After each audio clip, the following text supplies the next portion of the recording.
Hello and welcome to exam point. আজ Indian polity for WBCS সিরিজের তৃতীয় class এবং আজকের টপিক হলো parts of constitution of India. ভারতীয় সংবিধানের যে 25টি পার্ট আছে সেই বিষয়ে আমরা বিস্তারিত আলোচনা করব। ডাব্লিউবিসিএস প্রিলিমস এবং মেন্স ও সিমিলার যে এক্সামগুলো আছে যেমন PSC miscellaneous, clerkship, WP, KP, KPS এই ধরনের পরীক্ষার জন্য এই টপিক ইম্পর্ট্যান্ট। তো আমরা সাবজেক্টে যাব।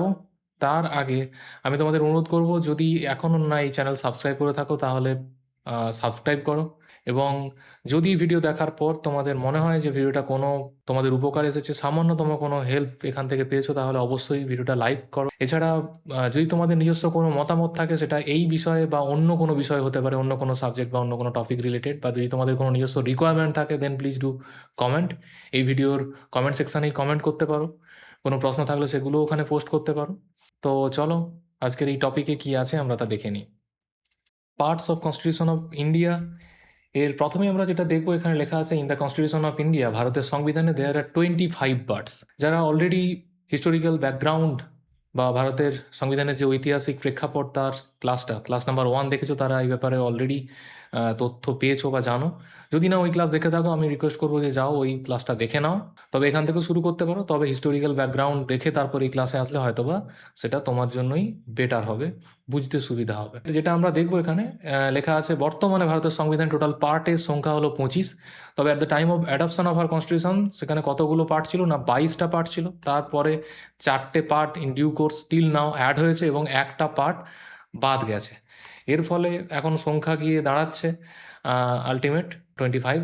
নেক্সট আমরা চলে যাব কোথায়, এরপর আমরা ইন ডিটেলস এই পার্টগুলো নিয়ে, এই 25টি পার্ট নিয়ে আমরা আলোচনা করব। পার্টগুলোতে কি সাবজেক্ট বা কি টপিক নিয়ে আলোচনা করা হয়েছে এবং তার পাশাপাশি কত থেকে কত আর্টিকেল ওই পার্টের আওতায় বা আন্ডারে আসছে আমাদের জানা জরুরি। এখান থেকে প্রায়শই প্রশ্ন এসে থাকে। চলো দেখে নিই কী লেখা আছে। Part 1, article 1 to 4।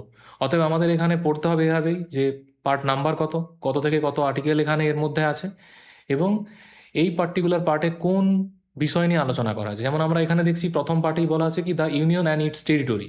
এই পার্টিকুলার পার্টে পার্ট 1-এ প্রথমে ভারত, এই যে দেশ বা ইন্ডিয়া, এর সম্পর্কে একটা আইডিয়া, তার যে পলিটিক্যাল স্ট্রাকচার তার সম্বন্ধে বলতে পারো এক আইডিয়া, বা তার যে পলিটিক্যাল এক্সিস্টেন্স সেই ব্যাপারে আলোচনা করা আছে। যেমন এখানেই বলা আছে Bharat that is India will be a union of state. আমরা পরবর্তীকালে যখন ইন ডিটেলস এই আর্টিকেলগুলো নিয়ে আলোচনা করবো তখন এই বিষয়ে পড়বো। অর্থাৎ যা বললাম, প্রথম আর্টিকেলেই ভারত এবং ইন্ডিয়া দুটো যে সমতুল্য শব্দ সে কথা বলা হচ্ছে, অর্থাৎ এই দেশের নাম হবে ভারত এবং ইন্ডিয়া, এবং এটা হবে ইউনিয়ন অফ স্টেট। এছাড়া এখানে আরও বেশ কিছু তথ্য এই পার্টে বলা আছে ইউনিয়ন অ্যান্ড ইটস টেরিটরির মধ্যে।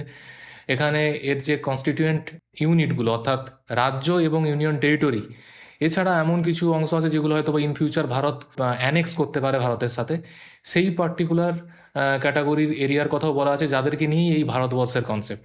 এছাড়া এখানে এই পার্টিকুলার পার্টে বলা আছে যে রাজ্যগুলোর যদি নাম পরিবর্তন করতে হয় বা তার যে বাউন্ডারি সেটা চেঞ্জ করতে হয়, সেগুলো কীভাবে করা হবে, এই সমস্ত বিস্তারিত আলোচনা করা আছে। অর্থাৎ বলতে পারো ভারত বলতে কী বোঝায় তা আমরা বিস্তারিত জানতে পারি এই ফার্স্ট পার্টে, অর্থাৎ পার্ট 1-এ। নেক্সট চলে যাব পার্ট 2, আর্টিকেল ঠিক 4-এ আগের পার্ট শেষ হয়েছে। এখানে আমরা দেখতে পাচ্ছি আর্টিকেল 5 to 11। মনে রাখতে হবে, এই কারণে আমি বারবার বলছি এই কথা, যে প্রত্যেকটা পার্ট পড়ার পাশাপাশি কত থেকে কত আর্টিকেল সেখানে আছে এবং সাবজেক্ট কি, এটাই আমাদের এই পার্টিকুলার ক্লাসের পড়ার মতো এবং মনে রাখার মতো বিষয়। এখান থেকে কিন্তু প্রায়শই প্রশ্ন আসে। তো পার্ট 2-তে আছে সিটিজেনশিপ, অর্থাৎ নাগরিকত্ব। তাহলে আমরা প্রথম যেমন পার্টে দেখলাম, সেখানে বলা আছে ভারত বলতে কি বোঝায় বা কোন জায়গাটাকে বা কোন বিশেষ জিওগ্রাফিক্যাল বাউন্ডারিকে আমরা ভারত বলবো, এবং তারপরের পার্টেই বলা আছে ভারতের নাগরিকত্ব কারা পাবে, অর্থাৎ সিটিজেনশিপের কনসেপ্ট। তো আমরা দেখতে পাচ্ছি প্রত্যেকটা পার্টি যেন ইন্টার রিলেটেড, একটার ওপর আরেকটা যেন বিল্ড করা হয়েছে। যাই হোক, এখানে বলা আছে যেটা পার্ট 2-তে ভারতের নাগরিকত্ব বিষয়ে, কারা নাগরিক হবে, কিভাবে নাগরিকত্ব অর্জন করতে হয়, বা ভারতের নাগরিকত্ব কী কী কারণে একজন হারাতে পারেন, বা যদি কেউ স্বেচ্ছায় ভারতের নাগরিকত্ব ত্যাগ করতে চায় তার কি প্রভিশন আছে, এগুলো এখানে আলোচনা করা আছে। আমরা পরবর্তীকালে যখন সিটিজেনশিপের ক্লাস পড়বো সেখানে এই বিষয়ে আমরা বিস্তারিত আলোচনা করব। চলে যাই পরবর্তী পার্টে, পার্ট 3, আর্টিকেল 12 to 35 মনে রাখতে হবে। এবং এখানে বলা আছে কিনা ফান্ডামেন্টাল রাইটস, অর্থাৎ নাগরিকদের মৌলিক অধিকার।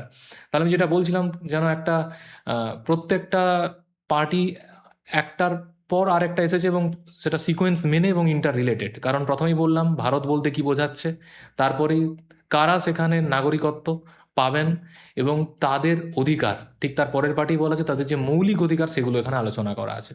এরপর আমরা চলে যাব কোথায় না, পার্ট 4, আর্টিকেল 36 to 51, যেখানে শেষ হয়েছিল ঠিক তার পরের আর্টিকেল থেকে শুরু হচ্ছে এবং এখানে বলা আছে directive principles of state policy, DPSP যাকে বলা হয় শর্ট ফর্মে, DPSP, directive principles of state policy, রাষ্ট্র পরিচালনার নির্দেশমূলক নীতিসমূহ যাকে বাংলায় বলা হয়। এবং যদি আমি পার্ট 3-তে ফিরে যাই, এখানে যেমন বলা আছে বেশ কিছু সোশ্যাল, সিভিক এবং রিলিজিয়াস রাইটও বলতে পারো, ফান্ডামেন্টাল রাইটের মধ্যে এগুলো, এই অধিকারগুলো মৌলিক অধিকার হিসাবে দেওয়া আছে ভারতের নাগরিকদেরকে। ঠিক এই পার্ট 4-এ বেশ কিছু ডিরেক্টিভস দেওয়া আছে কাকে না, স্টেটকে অর্থাৎ রাষ্ট্রকে, যে কিভাবে যে অধিকারগুলো এখানে দেওয়া নেই কিন্তু আরও কিছু এক্সট্রা অধিকার যেগুলো ভারতীয় নাগরিকদেরকে এনশিওর করা উচিত, সেগুলো মেনলি ইকোনমিক গ্রাউন্ডে, অর্থাৎ যেগুলো ইমপ্লিমেন্ট করতে গেলে হয়তো বা রাষ্ট্রের উপর যদি সেগুলো বাধ্যবাধকতার ব্যাপার স্যাপার আছে বা বাধ্যতামূলক করে দেওয়া হয় তাহলে ইকোনমিক বার্ডেন হয়তো বা এতটাই বেশি হয়ে যাবে যেটা হয়তো বা রাষ্ট্রের ক্ষেত্রে অসহনীয় হবে। সেই কারণেই এখানে জাস্ট নির্দেশ হিসাবে দেওয়া আছে, কিন্তু এগুলো পালনীয় কর্তব্য বলা যায় রাষ্ট্রের জন্য। Directive principles of state policy, রাষ্ট্র পরিচালনার নির্দেশমূলক নীতিসমূহ, যারা রাষ্ট্র পরিচালনা করেন তারা এই নীতিগুলো ফলো করেই রাষ্ট্র পরিচালনা করবেন। এই বিষয়ে আমরা ডিটেলস পরবর্তীকালে পড়ব। চলে যাই পরের পার্টে, পার্ট 4A। তো আমরা যেটা বলছিলাম, ইনিশিয়ালি ছিল 22খানা পার্ট, পরবর্তীকালে 4টে পার্ট অ্যাড হয়েছে। এই যে নতুন 4টে পার্ট অ্যাড হয়েছে তাদের মধ্যে একটা হলো এই পার্ট 4A। কীভাবে বুঝবে এখানে পরে অ্যাড হয়েছে? কারণ দেখো যে রোমান 4 বলা ছিল, আগের পার্টে আমরা দেখলাম ডিপিএসপি ছিল, তার সাথে এখানে অ্যালফাবেট A অ্যাড করা হয়েছে, এভাবে হয়েছে পার্ট 4A। এটা পরবর্তীকালে সংবিধান সংশোধনী আইনের মাধ্যমে আনা হয়েছে বা যোগ করা হয়েছে। এবং এখানে আর্টিকেল কত আছে না, আর্টিকেল 51A। এখানে একটাই মাত্র আর্টিকেল এবং সেই আর্টিকেল হলো 51A। এবং এখানে কি বলা আছে না, ফান্ডামেন্টাল ডিউটিস প্রসঙ্গে আলোচনা করা হয়েছে, অর্থাৎ যে সমস্ত মৌলিক কর্তব্য আছে ভারতীয় নাগরিকদের সেগুলো এখানে ব্যাখ্যা করা হয়েছে। তাহলে আমরা যেটা দেখলাম পার্ট 1, এভাবেই জাস্ট মনে রাখবে যাতে একটার সাথে অন্যটাকে ইন্টারলিঙ্ক করে মনে রাখা যায়। পার্ট 1-এ আছে ভারত বলতে কি বোঝায়, তার বিস্তৃতি, এই সমস্ত বিষয় ব্যাখ্যা করা আছে। সেকেন্ড অফ অল পার্ট 2-তে কি বলা আছে, বলা আছে নাগরিকত্ব কারা পাবেন, সিটিজেনশিপ। পার্ট 3-তে বলা ছিল ফান্ডামেন্টাল রাইটস, তাদের মৌলিক অধিকার, নাগরিকদের মৌলিক অধিকার। পার্ট 4-এ বলা ছিল directive principles of state policy, কিছু ইকোনমিক গ্রাউন্ডে কিছু অধিকার ভারতীয় নাগরিকদের দেওয়ার প্রচেষ্টা হয়েছে এবং সেখানে মেনলি সেই ইনস্ট্রাকশনগুলো ডিপিএসপিতে কাদের জন্য বলা আছে, রাষ্ট্রের জন্য, যেন রাষ্ট্র তার নীতি নির্ধারণের সময় এই ডিপিএসপির যে নীতি সেগুলো ফলো করে। নেক্সট আমরা এখানে যেটা দেখছি সেটা হলো পার্ট 4A। এখানে বলা আছে ফান্ডামেন্টাল ডিউটিস, অর্থাৎ নাগরিকদের মৌলিক কর্তব্য। শুধুমাত্র যদি অধিকার দেওয়া হয়, কোনো কর্তব্য পালনের দায়িত্ব যদি নাগরিকদের ওপর না থাকে, সেক্ষেত্রে ওই যে অধিকার প্রোভাইড করা হয়েছিল, মৌলিক অধিকার, সেই অধিকারগুলো কিন্তু একরকম মূল্যহীন হয়ে যায়। কারণ এই কারণেই হয়তোবা আমি আমার মৌলিক অধিকার এত বেশি বেশি করে ভোগ করলাম কোনো রকম লিমিট ছাড়া, এবং এমনকি ডিস্টর্ট করে হয়তো কিছুটা বিকৃত করে সেই অধিকারের দোহাই দিয়ে আমি এত কিছু এনজয় করলাম যে অন্য কারো মৌলিক অধিকার যেটা একান্তই পাওয়া উচিত সেটা থেকে সে বঞ্চিত হয়। এই কারণেই সেই জিনিসটার মধ্যে ব্যালেন্স আনার জন্যই বলা যায় কিছু মৌলিক কর্তব্য, অর্থাৎ শুধুমাত্র অধিকার নয়, নাগরিকদের উপর কিছু কর্তব্য বর্তায় এবং সেই কর্তব্যগুলি ফান্ডামেন্টাল ডিউটিসের পার্টের মধ্যে আছে। নেক্সট আমরা যেটা দেখবো, এটাকে অ্যাড করা হয়েছে by 42nd amendment act of 1976। আমরা জানি বা পরেও দেখব যে এই সংবিধান কিন্তু আমাদের যে সংবিধান সেটা কিন্তু একটা লিভিং ডকুমেন্টস, অর্থাৎ জীবন্ত একটা নথি, এবং সেটাকে কিন্তু ক্রমান্বয়ে চেঞ্জ করা হয়েছে সময়ের তাগিদে বা যখন প্রয়োজন হয়েছে। এবং পার্লামেন্ট এই সংবিধান সংশোধনী বিল আনে এবং সেই পার্লামেন্টে ওই সংশোধনী বিল পাস হওয়ার পর তা অ্যাক্টের আকার নেয়। সেই রকমই একটি অ্যাক্ট এখানে আমরা দেখছি 42তম সংবিধান সংশোধনী আইন 1976 সালে পাস হয়েছে, এবং যার মাধ্যমে এই পার্ট 4A অর্থাৎ আর্টিকেল 51A, যেখানে ফান্ডামেন্টাল ডিউটিসের কথা বলা আছে, সেটা ইন্ট্রোডিউস করা হয়েছিল বা অ্যাড করা হয়েছিল আমাদের সংবিধানে। আমরা চলে যাব পরের পার্টে, পার্ট 5, আর্টিকেল 52(1)51। এখানে বলা আছে সাবজেক্ট হলো দ্য ইউনিয়ন, আলোচ্য বিষয় হলো দ্য ইউনিয়ন, অর্থাৎ এর মধ্যে the president, vice president, prime ministers and council of ministers, এই সমস্ত বিষয়ে বিস্তারিত আলোচনা করা হয়েছে। পরবর্তীকালে আমরা এই বিষয়ে একটা কমপ্লিট ক্লাস করব, সেখানে আমরা ডিটেলস জানবো। নেক্সট আমরা চলে যাব পার্ট 6। এখানে বলা আছে আর্টিকেল 152 to 237 এবং দ্য স্টেটস বিষয়ে এখানে আলোচনা করেছে। যেমন আমরা বললাম ইউনিয়নের মধ্যে যে টপিকগুলো বললাম, কেন্দ্রীয় স্তরে অর্থাৎ সেন্ট্রাল লেভেলে, সেখানে যেমন president, vice president, prime minister, council of ministers, এই সমস্ত বিষয় ওখানে আলোচনা করা হয়েছে। পার্লামেন্ট, ঠিক একইভাবে রাজ্য স্তরে, রাজ্যগুলোতে এই ধরনের যে স্টেট মেশিনারি থাকে সেগুলো নিয়ে আলোচনা করা হয়েছে, অর্থাৎ governor, chief ministers and council of ministers, তার সাথে স্টেট লেজিসলেটিভ অ্যাসেম্বলি, এই সমস্ত বিষয় এখানে বিস্তারিত আলোচনা করা হয়েছে। পরবর্তীকালে আমরা এই বিষয়েও বিস্তারিত পড়াশুনো করব। নেক্সট চলে যাব, এখানে যে পার্ট সম্বন্ধে আমরা আলোচনা করব তা হলো পার্ট 7, এবং এটা লাল কালিতে লেখা বা হাইলাইট করা এই কারণ এটা বর্তমানে নেই। এটা কিন্তু আমাদের সংবিধান থেকে রিপিল্ড হয়ে গেছে বা অমিটেড বা ডিলিটেড বলতে পারো। এবং এখানে ছিল কি সেটা জানা জরুরি। তো পার্ট 7-এ ছিল আর্টিকেল 238, একটাই আর্টিকেল, এবং এখানে বলা ছিল কি না, the states in part B of the first schedule. আমরা জানি আমাদের সংবিধানে 25টি পার্টের পাশাপাশি বর্তমানে 12টি শিডিউল আছে। এদের মধ্যে যে প্রথম শিডিউল, আমরা পরবর্তীকালে শিডিউল বিষয়েও একটা ক্লাস করব ঠিক এর পরেই। তো এখন যেটা আমরা দেখব যে ফার্স্ট শিডিউল, সেই ফার্স্ট শিডিউল ভারতে যখন সংবিধান অ্যাডাপ্টেড হয়, গৃহীত হয়, তখন আমাদের দেশের যে স্ট্রাকচার বলতে পারো, বর্তমানে যেমন আমরা জানি আমাদের দেশে কিছু স্টেটস আছে, তার পাশাপাশি কিছু ইউনিয়ন টেরিটরি আছে। কিন্তু তৎকালীন সময়, অর্থাৎ at the time of adoption of our constitution, এই স্টেটসগুলোকে 4টে ভাগে ভাগ করা হয়েছিল, পার্ট এ, বি, সি এবং ডি। এদের মধ্যে পার্ট বিতে ছিল কি না, কিছু princely state, important princely states. তো সেই প্রিন্সলি স্টেটগুলোরই স্ট্যাটাস বা তাদের কিছু স্পেশাল ফেসিলিটি এখানে প্রোভাইড করা হয়েছিল at the time of adoption of our constitution. কিন্তু এটাই আমরা পরবর্তীকালে দেখতে পাচ্ছি omitted by 7th amendment act of 1956, 1956 সালের 7th অ্যামেন্ডমেন্ট অ্যাক্টের মাধ্যমে। এবং মনে রাখা খুব সহজ, আমরা দেখতে পাচ্ছি পার্ট 7 7ম অ্যামেন্ডমেন্ট অ্যাক্টের মাধ্যমেই তাকে রিপিল করা হয়েছে বা অমিট করা হয়েছে বা ডিলিট করা হয়েছে। এবং এখানে ছিল কি না, part B, states in part B, অর্থাৎ প্রিন্সলি স্টেটস। প্রিন্সলি স্টেটস বিষয়ে কিন্তু এখানে তাদের কিছু বিশেষ সুযোগ সুবিধা এখানে দেওয়া হয়েছিল, সেটা পরবর্তীকালে কেড়ে নেওয়া হচ্ছে বলা যায় এই পার্টিকুলার সংবিধান সংশোধনী আইনের মাধ্যমে। এখন বর্তমানে কিন্তু পার্ট 7 বলে কোনো পার্ট আমাদের সংবিধানে নেই। নেক্সট আমরা দেখব যেটা, সেটা হচ্ছে এইরকম পার্ট 8, এখানে আর্টিকেল আছে আর্টিকেল 239 to 242, এবং এর আলোচ্য বিষয় হলো কি না, দ্য ইউনিয়ন টেরিটরিজ। আমরা জানি বর্তমানে আমাদের দেশে 28টি রাজ্যের পাশাপাশি 8টি ইউনিয়ন টেরিটরি আছে, এবং সর্বশেষ 9টি এর আগে ছিল, সেটা কমে এখন 8টি হয়েছে, কারণ দাদরা নগর হাভেলি এবং দমন দিউকে মার্জ করে দেওয়া হয়েছে। তো যাই হোক, সেক্ষেত্রে ইউনিয়ন টেরিটরিগুলোর সম্বন্ধে এখানে আলোচনা করা আছে, বা তাদের যে স্পেশাল প্রভিশন সেগুলো বিষয়ে এখানে আলোচনা করা আছে। এবং এখানে একটা বিষয় এই পাশে আমি লিখে রেখেছি স্টার মার্ক দিয়ে, আর্টিকেল 242 কিন্তু বর্তমানে নেই, omitted. At the time of adoption এখানে আর্টিকেল ছিল 239 থেকে 242 পর্যন্ত। এখন আমরা রেঞ্জ হিসাবে এই রেঞ্জটাই মনে রাখবো, কিন্তু বর্তমানে 242তম আর্টিকেলটি নেই। Article 242 has been deleted from our constitution. Next আমরা চলে যাব কোথায়, পার্ট 9, আর্টিকেল 243 থেকে 243 ও। এটা কিন্তু 0 নয়, 2430 নয়, এটা আসলে 243 ও ও, কারণ এখানে 243 আর্টিকেলের পর 243 এ, বি, সি, ডি, এভাবে আপ টু 243 ও পর্যন্ত এখানে আর্টিকেল আছে। এবং এখানে আলোচ্য বিষয় হলো দ্য পঞ্চায়েত, অর্থাৎ যে লোকাল সেলফ গভর্নমেন্ট জানি আমরা, যে স্থানীয় স্বায়ত্ত শাসনের জন্য যে গ্রামগুলোতে পঞ্চায়েত আছে, সেই পঞ্চায়েত ব্যবস্থার কথা এখানে আলোচনা করা আছে।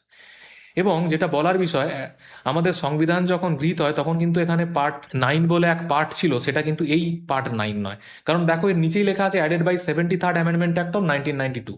তাহলে যদি বলা হয় বর্তমানে যে পার্ট 9 আছে, যেখানে পঞ্চায়েত বিষয়ে আলোচনা করা হয়েছে, সেটা কিন্তু অ্যাড করা হয়েছে 73তম সংবিধান সংশোধনী আইনের মাধ্যমে 1992 সালে। তাহলে এর আগে নিশ্চয়ই এই পার্ট ছিল না। এই পার্ট ছিল না বলতে এই পার্টিকুলার বিষয় নিয়ে এই পার্ট ছিল না। যখন সংবিধান গৃহীত হয় তখন পার্ট 9 ছিল, এবং সেখানে আমরা যেমন পার্ট 7-এ দেখলাম, সেখানে বলা ছিল প্রিন্সলি স্টেট, অর্থাৎ যে পার্ট বি বলে যে স্টেটগুলো ছিল সেই বিষয়ে আলোচনা করা ছিল। এখানে পার্ট ডি বলে যে স্টেট ছিল সেটা হলো আন্দামান অ্যান্ড নিকোবর আইল্যান্ড, সেই বিষয়ে এখানে আলোচনা করা ছিল পার্ট 9-এ।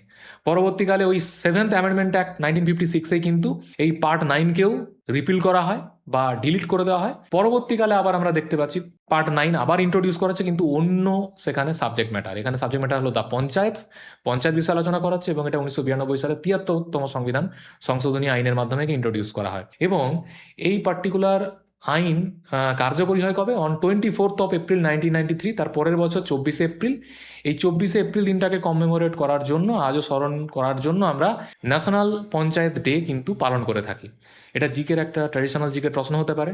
আমরা এরপর চলে যাব যে পার্টে, সেটা হলো পার্ট 9-এ। এবং এটাও দেখে সহজেই বুঝতে পারছো যে এখানে তো নাম্বারিং করা আছে পার্ট 9-এর সাথে এ, অ্যালফাবেট অ্যাড করা আছে এ, অতএব এটা পরবর্তীকালে সংবিধান সংশোধনী আইন বা অ্যামেন্ডমেন্ট অ্যাক্টের মাধ্যমে ইন্ট্রোডিউস করা আছে। এবং এখানে আর্টিকেল আছে 243 পি।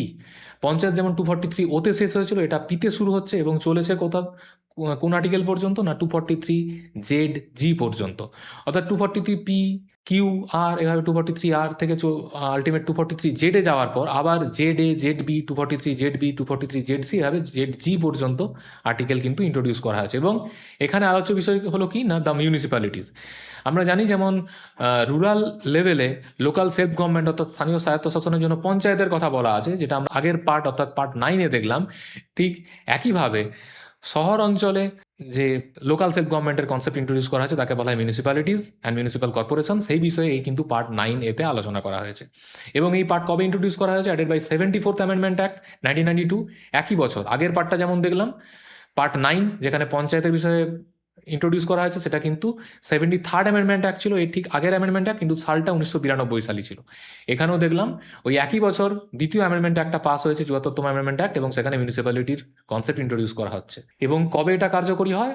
অন 1 জুন 1993, 1993 সালে। আগেরটা যেমন আমরা দেখলাম পঞ্চায়েতের ব্যাপার বা পঞ্চায়েতের যে ব্যবস্থা, পঞ্চায়েত ব্যবস্থা কেম ইন্টু ফোর্স, সেটা অ্যাকচুয়ালি কার্যকর হয় অন 24th এপ্রিল 1993। আর এটা ঠিক এপ্রিলের পর 1 মাস গ্যাপ দিয়ে মেয়ের পর জুন মাসে 1 জুন 1993 এটা কিন্তু কার্যকরী হয় বা বলবৎ হয়। আমরা চলে যাব পরের পার্ট 9B। এটাও দেখে বোঝা যায় যে পরবর্তীকালে অ্যাড হয়েছে, এবং এখানে আর্টিকেল আছে 243 ZH। এখানে ZG-তে শেষ হয়েছিল, এখানে ZH থেকে শুরু হচ্ছে, এবং আছে এখানে ZT পর্যন্ত 243 ZT। এবং এখানে কোঅপারেটিভ সোসাইটিসের ব্যাপারে আলোচনা করা হয়েছে। কোঅপারেটিভ সোসাইটিস অর্থাৎ যে সমবায়ের কনসেপ্ট আছে আমরা জানি, যেমন আমুল একটা সমবায় সংস্থা। তো এই সমস্ত সমবায় মানুষ কীভাবে তৈরি করতে পারে বা তার পরিচালনা, এই সমস্ত বিষয় এখানে বিস্তারিত আলোচনা করা হয়েছে। নেক্সট আমরা চলে যাব কোথায় না পার্ট 10। এখানে আর্টিকেল 244 থেকে 244A, এই অর্থাৎ দুটো আর্টিকেল এখানে আছে, এবং এখানে বলা আছে কি the schedule and tribal areas. আচ্ছা, শিডিউল এরিয়াস বলতে কি বোঝাচ্ছে? আমাদের নর্থ ইস্ট ইন্ডিয়া ছাড়া দেশের অন্যান্য বেশ কিছু স্টেটে, প্রায় 10টি স্টেটে যেখানে আদিবাসী সম্প্রদায়ের জনসংখ্যা বেশি, সেখানে তাদের যে লোকাল ট্র্যাডিশন এবং যে কাস্টমারি ল আছে সেগুলোকে মান্যতা দিয়ে যাতে শাসন ব্যবস্থা পরিচালনা করা যায়, সেই জন্য কিছু এখানে সেফগার্ড বা বলতে পারো প্রভিশন ইন্ট্রোডিউস করা হয়েছে।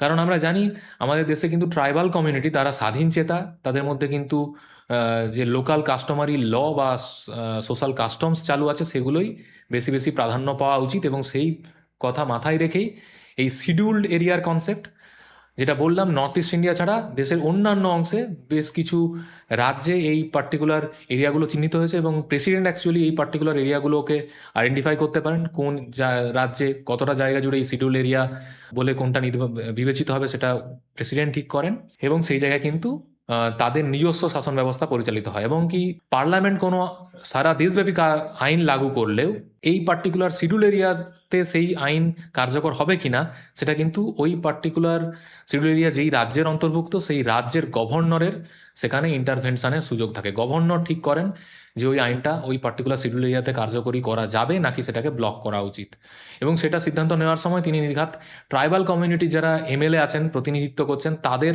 মতামত সাপেক্ষেই সেই সিদ্ধান্ত নিয়ে থাকেন। এছাড়া আমরা চলে যাব ট্রাইবাল এরিয়াস। ট্রাইবাল এরিয়াস বলতে তাহলে কি বলছে? আমি যে নর্থ ইস্ট ইন্ডিয়ার কথা বললাম সেখানে মেনলি মেঘালয়, আসাম, ত্রিপুরা, মিজোরাম, এই 4টে যে স্টেট আছে এখানে ট্রাইবাল কমিউনিটির হাইলি কনসেন্ট্রেশন দেখা যায়। প্রচুর মানুষজন এখানে আদিবাসী সম্প্রদায়ের বসবাস করেন, এবং এখানকার মানুষজনকে আরও গ্রেটার অটোনমি প্রোভাইড করা হয়েছে এই শিডিউল এরিয়াসের থেকেও। তো এটাই আমাদের মাথায় রাখতে হবে পার্ট 10-এর বিষয়ে। আমরা পরবর্তীকালে ইন ডিটেলস হয়তো বা এর থেকে আরও বেশি কিছু জানবো, পড়বো। নেক্সট আমরা চলে যাবো কোথায় না পার্ট 11। আর্টিকেল আছে এখানে 245 to 263 পর্যন্ত, এবং এখানে আলোচনা করা হয়েছে relation between the union and the states. Mainly এখানে লেজিসলেটিভ এবং অ্যাডমিনিস্ট্রেটিভ রিলেশন কেন্দ্র এবং রাজ্যের মধ্যে, এই বিষয়ে এখানে আলোচনা করা হয়েছে। কেন্দ্র এবং রাজ্যের মধ্যে লেজিসলেটিভ এবং অ্যাডমিনিস্ট্রেটিভ রিলেশন কীরকম হওয়া উচিত সেই বিষয়ে এখানে আলোচনা করা হয়েছে। চলে যাই আমরা পরের পার্টে, পার্ট 12। আর্টিকেল 264 to 300A এখানে আর্টিকেল আছে এর মধ্যে, এবং এখানে মেনলি ওই একই ইউনিয়ন এবং স্টেটের মধ্যে finance, property, contract and sweets, mainly financial relation বিষয়ে আলোচনা করা হয়েছে। কেন্দ্র এবং রাজ্যের মধ্যে ফিনান্সিয়াল রিলেশন কীরকম হবে, এছাড়া কেন্দ্র এবং রাজ্যের মধ্যে যে রেভিনিউ সেটা কিভাবে কে কালেক্ট করবে, কীভাবে সেটা ডিস্ট্রিবিউট করার প্রয়োজন হলে কীভাবে কেন্দ্র রাজ্যের মধ্যে তা বন্টন হবে, এই বিষয়ে এখানে কিন্তু আলোচনা করা হয়েছে। নেক্সট আমরা চলে যাব কোথায় না পার্ট 13, আর্টিকেল আছে 301 থেকে 307 পর্যন্ত, এবং এখানে মেনলি বলা আছে trade, commerce and intercourse within the territory, অর্থাৎ ভারতের মধ্যে সারা দেশ জুড়ে যাতে ট্রেড অর্থাৎ ব্যবসা বাণিজ্যের ক্ষেত্রে কোনো রকম বাধা বিপত্তি না থাকে, বাউন্ডারি, রাজ্যের বাউন্ডারি যাতে বা বর্ডার যাতে এই বাণিজ্যের ক্ষেত্রে বাধার কারণ বা অন্তরায় হয়ে না দাঁড়ায়, সেই ব্যাপারটা এনশিওর করার জন্য এই ব্যবস্থা। নেক্সট আমরা চলে যাব পরের পার্ট 14, এখানে মেনলি আর্টিকেল আছে 308 থেকে 323। এখানে আলোচনা করা হয়েছে services under the union and the states, অর্থাৎ ইউপিএসসি এবং পিএসসি যে পরীক্ষার জন্য তোমরা প্রস্তুতি নিচ্ছ, অর্থাৎ পিএসসি দ্বারা পরিচালিত ডাব্লিউবিসিএস, এই সমস্ত যে স্টেট এবং সেন্ট্রাল যে সার্ভিসেস, এইগুলো নিয়ে এখানে আলোচনা করা হয়েছে। কোন আর্টিকেল থেকে কোন আর্টিকেল, 308 থেকে 323, ইম্পর্টেন্ট, মাথায় রাখতে হবে। আমরা চলে যাব পরবর্তী পার্ট 14A। দেখেই বোঝা যায় এটা পরবর্তীকালে অর্থাৎ অ্যামেন্ডমেন্ট অ্যাক্টের মাধ্যমে ইন্ট্রোডিউস করা হয়েছে, এবং এখানে আর্টিকেল 323A টু 323B, অর্থাৎ দুটো আর্টিকেল এখানে আছে, এবং এখানে বলা হয়েছে কি না ট্রাইব্যুনালস প্রসঙ্গে। ট্রাইব্যুনালস অর্থাৎ কোর্টের থেকে নিম্ন স্তরের কোর্ট বলতে পারো, অর্থাৎ যেমন ন্যাশনাল গ্রিন ট্রাইব্যুনালের কথা আমরা হয়তো অনেকেই জানি বা শুনেছি, যারা এনভায়রনমেন্ট রিলেটেড যে সমস্ত কেসগুলো হয় সেগুলো নিয়ে ডিল করেন। পরিবেশ রক্ষা করার জন্য যে কোনো মামলা মোকদ্দমা এখানে একজন ভারতীয় নাগরিক করতে পারেন। তো মেনলি ট্রাইব্যুনাল এছাড়া যেমন স্টেট অ্যাডমিনিস্ট্রেটিভ ট্রাইব্যুনাল অর্থাৎ স্যাট যাকে বলা হয়, তো সেক্ষেত্রে স্টেটের যারা গভর্নমেন্ট এমপ্লয়ি তাদের যে স্বার্থ রক্ষার জন্য তারা এখানে গিয়ে কোনো কারণে অ্যাগ্রিভড হলে বা ক্ষুব্ধ হলে তারা এখানে অর্থাৎ স্টেট অ্যাডমিনিস্ট্রেটিভ ট্রাইব্যুনালে কেস ফাইল করতে পারেন, তো বা অ্যাপিল করতে পারেন। এই যে বিষয়গুলো অর্থাৎ মেনলি ট্রাইব্যুনালের কনসেপ্ট আনা হয়েছিল যে দ্রুততার সাথে স্পেশাল গ্রাউন্ডে অর্থাৎ স্পেসিফিক কিছু ফিল্ডের যাদের এক্সপার্টিজ আছে বলা যায়, বা সেই গ্রাউন্ডের লোকজনকে নিয়োগ করে দ্রুততার সাথে এই ধরনের যে কেসগুলো সেগুলোকে যাতে নিষ্পত্তি করা যায়, অর্থাৎ জুডিশিয়ারির উপর এমনিতেই প্রচুর বার্ডেন, সেটাকে যাতে কিছুটা হলেও লাঘব করা যায় এবং মানুষকে দ্রুত কিছু স্পেসিফিক ফিল্ড, যেমন আমি বললাম ন্যাশনাল গ্রিন ট্রাইব্যুনাল এনভায়রনমেন্ট গ্রাউন্ডে, এবং স্যাটের কথা বললাম স্টেট গভর্নমেন্টের এমপ্লয়িদের জন্য। তো এই সমস্ত কিছু স্পেসিফিক গ্রাউন্ডে যাতে মানুষকে দ্রুত ন্যায় বিচার দেওয়া যায়, তার জন্য এই ট্রাইব্যুনালের কনসেপ্ট। এবং আমরা দেখব কবে এটা ইন্ট্রোডিউসড হয়েছে, by 42nd amendment act of 1976। চলে যাই আমরা পরের পার্ট 15, আর্টিকেল আছে এখানে 324 টু 329A, এবং এখানে মেনলি ইলেকশন বিষয়ে আলোচনা করা হয়েছে, অর্থাৎ ভারতের যে নির্বাচনী ব্যবস্থা আছে সেটা কিভাবে পরিচালিত হবে, ইলেকশন কমিশন অফ ইন্ডিয়া সম্বন্ধে নিঘাত এখানে আলোচনা করা হয়েছে। এছাড়া বিভিন্ন যে ইলেকশনগুলো হয়, অর্থাৎ সেটা হতে পারে পার্লামেন্টারি ইলেকশন বা স্টেট লেজিসলেটিভ বডির যে লেজিসলেচারের ইলেকশন, সেখানে ভারতের নাগরিকরা অর্থাৎ সিটিজেনরা যে নিজেরা লড়তে পারেন, অর্থাৎ নিজেরা ক্যান্ডিডেট হিসাবে দাঁড়াতে পারেন, সেই বিষয়ে আলোচনা করা আছে, তাদের যে অধিকার এখানে দেওয়া হয়েছে। এছাড়া ভোটাধিকার অর্থাৎ যে ভারতীয় নাগরিকরা ভোটাধিকার প্রয়োগ করতে পারেন সে কথা এখানে আলোচনা করা হয়েছে। তাহলে খুবই ইম্পর্ট্যান্ট এই পার্ট 15। এবং এখানে যেটা দেখব ওই বলা আছে যেটা আর্টিকেল 329A কিন্তু বর্তমানে নেই, অমিটেড, অর্থাৎ বর্তমানে 324 টু 329 আছে, কিন্তু আমাদের পড়ার সুবিধার্থে আমাদের 324 টু 329A মাথায় রাখতে হবে। বাট এটাও মাথায় রাখো যে এই মুহূর্তে কিন্তু 329A বলে যে আর্টিকেলটা ছিল সেটা কিন্তু ডিলিট করা হয়েছে সংবিধান থেকে। পরবর্তী আমরা যে পার্ট সেটা হলো পার্ট 16, এবং এখানে আর্টিকেল আছে 330 টু 342A, এবং এখানে বলা হয়েছে special provision relating to certain classes. Mainly এখানে শিডিউল কাস্ট এবং শিডিউল ট্রাইবস, এই জনজাতির বা জনগোষ্ঠীর মানুষজনের জন্য কিছু স্পেশাল প্রভিশন এখানে সেই বিষয়ে আলোচনা করা হয়েছে। আমরা পরবর্তীকালে ইন ডিটেলস এই বিষয়ে পড়াশোনা করব পরে এক ক্লাসে। নেক্সট আমরা চলে যাই কোথায় না, চলে যাব পরের পার্ট 17-এ, এবং এখানে আর্টিকেল আছে 343 টু 351। এখানে আলোচনা করা হয়েছে অফিসিয়াল ল্যাঙ্গুয়েজ প্রসঙ্গে। এই বিষয়ে বলতে হয় আমাদের দেশের কিন্তু কোনো ন্যাশনাল ল্যাঙ্গুয়েজ নেই আমাদের দেশের, তাহলে কি আছে না অফিসিয়াল ল্যাঙ্গুয়েজ, অর্থাৎ জাতীয় ভাষা না থাকলেও অফিসিয়াল ল্যাঙ্গুয়েজ অর্থাৎ রাজভাষা এর প্রভিশন কিন্তু আমাদের সংবিধানে আছে।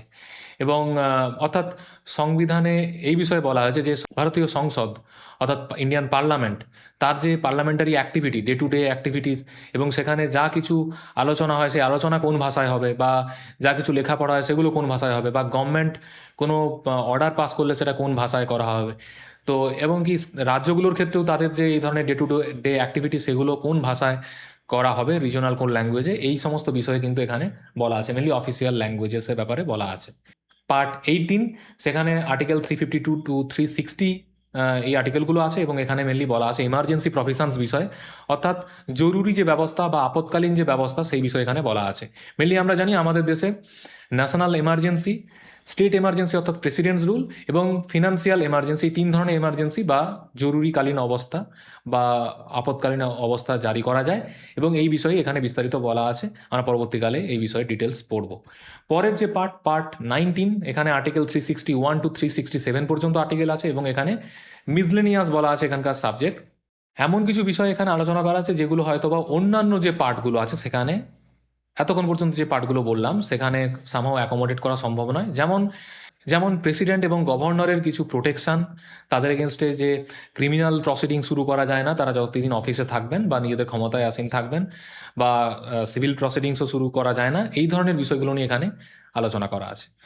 পরের আমরা যে পার্ট দেখবো তা হলো পার্ট 20 এবং এখানে আর্টিকেল আছে 368, খুবই ইম্পর্ট্যান্ট আর্টিকেল, প্রায়শই এখান থেকে প্রশ্ন এসে থাকে এবং এই পার্ট সম্বন্ধে প্রশ্ন আসে এবং এখানে সাবজেক্ট হলো কি না অ্যামেন্ডমেন্ট অফ দ্য কনস্টিটিউশন, ভারতীয় সংবিধানের সংশোধন কিভাবে করা যাবে। যে কথা আমরা বলছিলাম এতক্ষণ, আমরা দেখলাম যে সংবিধানের যে পার্টগুলো আমরা পড়ছি এর মধ্যে বেশ কিছু পার্ট, যেমন পার্ট 7কে আমরা দেখলাম রিপিল করা হয়েছে, সেটাও একটা এই অ্যামেন্ডমেন্ট অ্যাক্ট আনার মাধ্যমেই, 7th অ্যামেন্ডমেন্ট অ্যাক্ট 1956-এ।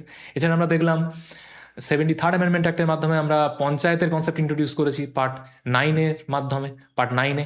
এছাড়া পার্ট 9-এতে আমরা দেখলাম মিউনিসিপ্যালিটির কনসেপ্ট ইন্ট্রোডিউস করা হয়েছে 74th অ্যামেন্ডমেন্টের মাধ্যমে 1992-তে। তো এই যে অ্যামেন্ডমেন্টগুলো সেগুলো কিন্তু এই পার্টিকুলার পার্টের আওতায়, এই যে আর্টিকেল 368 এর মাধ্যমেই বা এর ক্ষমতা বলেই পার্লামেন্ট সেটা করে থাকে। তো তাহলে আমরা বললাম ভেরি ইম্পর্ট্যান্ট এই আর্টিকেল, অবশ্যই মাথায় রাখবে। চলে যাই আমরা পরের পার্টে, পার্ট 21, আর্টিকেল আছে 369 টু 392 এবং এখানে বেশ কিছু temporary, transitional and special provisions বিষয়ে আলোচনা করা আছে। কাদের জন্য এই টেম্পোরারি, ট্রানজিশনাল আর স্পেশাল প্রভিশন? বেশ কিছু স্টেট, যেমন আমরা জানি এর মধ্যে আর্টিকেল 370 পড়তো, যেটা 2019 সালে জম্মু কাশ্মীরকে যে স্পেশাল কিছু প্রভিশন বা ক্ষমতা ভোগ করার অধিকার দেওয়া হয়েছিল সেটাকে খর্ব করা হয় বা খারিজ করে দেওয়া হয়।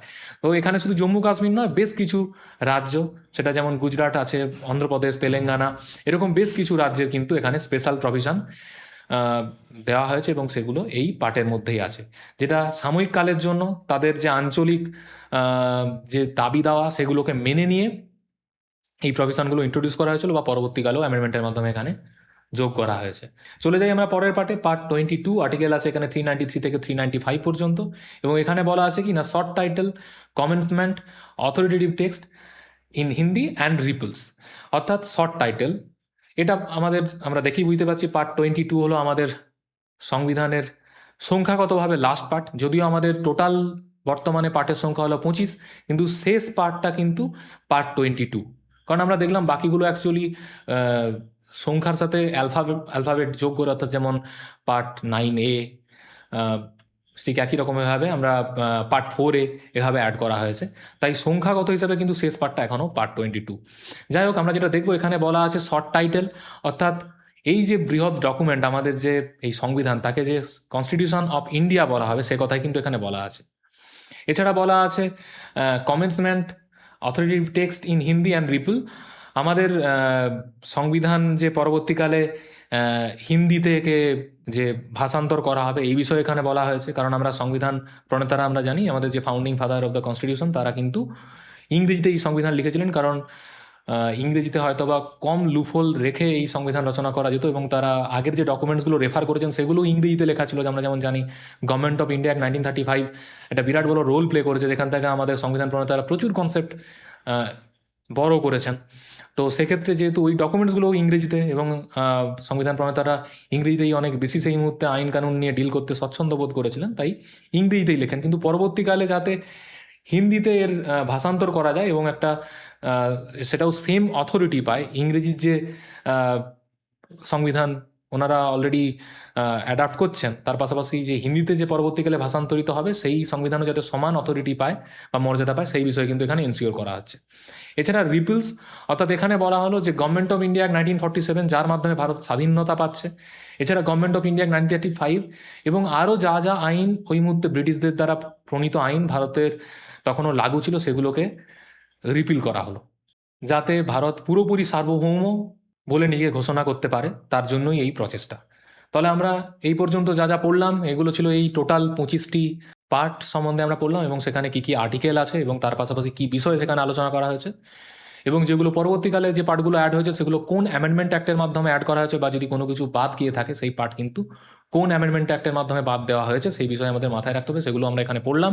এখান থেকে প্রায়শই প্রিলিমস এবং মেন এক্সামে প্রশ্ন আসে, অন্যান্য কম্পিটিটিভ এক্সাম যেখানে জিএস এর ভূমিকা আছে সেখানেও প্রশ্ন এসে থাকে, তাই অবশ্যই মন দিয়েই পুরো ক্লাসটা নির্ঘাত তোমরা পড়লে বা পড়বে, আবার প্রয়োজন হলে রিভিশন দেবে এবং এখান থেকে নোটস তৈরি করো এবং অবশ্যই প্রিভিয়াস ইয়ার ফলো করতে থাকো এবং কোশ্চেন পেপার সলভ করো।